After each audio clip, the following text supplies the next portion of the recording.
Gajwel MLA మాజీ ముఖ్యమంత్రి కేసీఆర్ గజ్వేల్ నియోజకవర్గానికి రావడం లేదని సిద్దిపేట జిల్లా కాంగ్రెస్ అధ్యక్షులు, గజ్వేల్ మాజీ ఎమ్మెల్యే తుమ్కుంట నర్సారెడ్డి, రాష్ట్ర యూత్ కాంగ్రెస్ ఉపాధ్యక్షులు ఆంక్షారెడ్డి పలువురు నాయకులతో కలిసి సిద్దిపేట జిల్లా కలెక్టర్ నుంచి రాజ్భవన్ వరకు చేస్తున్న పాదయాత్రకు ఈ రోజు తుమ్కుంటలో రాష్ట్ర రవాణా, బీసీ సంక్షేమ శాఖ మంత్రి పొన్నం ప్రభాకర్, తెలంగాణ రాష్ట్ర ఆరవైశ్య కార్పొరేషన్ చైర్పర్సన్ సుజాత గుప్తా విచ్చేసి సంఘీభావం తెలపడం జరిగింది. వీరితో పాటు మేడ్చల్ మల్కాజ్గిరి జిల్లా regional transport authority member, Tumkunta municipal Congress party అధ్యక్షులు జైపాల్ రెడ్డి, మాజీ కౌన్సిలర్ సింగిరెడ్డి మసూరన్ రెడ్డి, నాయకులు సింగిరెడ్డి వేణుగోపాల్ రెడ్డి, శ్రీనివాస్ యాదవ్, ప్రదీప్ కుమార్ తదితర నాయకులు తుమ్కుంట నుంచి హకీంపేట వరకు వారి వెంట నడిచి సంఘీభావం తెలియజేశారు.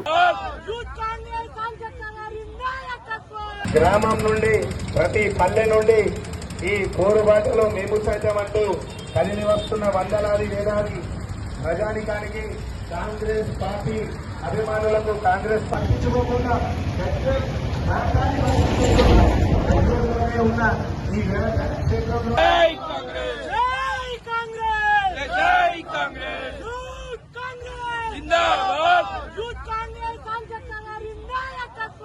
మరిన్ని అప్డేట్స్ కోసం మా ఛానల్ని సబ్స్క్రైబ్ చేయండి.